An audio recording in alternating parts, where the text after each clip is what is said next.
Handa na ang Philippine National Police para sa ikatlong trilyon peso march na isasagawa sa EDSA Shrine at People Power Monument sa February 25.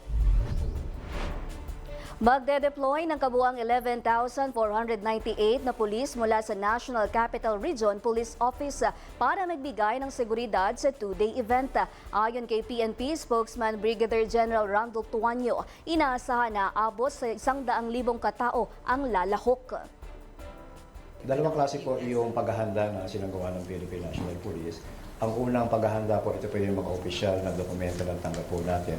At sa paghahanda na inaasahan po natin na magaganap, makaraan hindi makatanggap ng mga tinatawag natin ng mga coordination. Kaugnay po nito, nagutos po ang ating Chief PNP na si General Nartates na ngayon po simulan ng NCRPO ang koordinasyon sa mga nasabi po ng mga iba't ibang grupo na magsasagawa po ng nasabing indignation rally.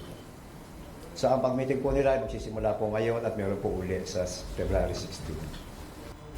Saad pa ni Tuanyo, walang namomonitor na banta ang PNP kaugnay ng malaking pagtitipon ang ikatlo sa serye ng mga pagkilos bilang protesta sa malawakang korupsyon kaugnay sa mga maanumalyang flood control projects. Walang natanggap na active threat ang Philippine National Police pero tuloy na naman po sa lahat ng activity. Ito po ay inherent functions ng Philippine National Police na patuloy ang kanilang threat assessment, gathering ng mga information po.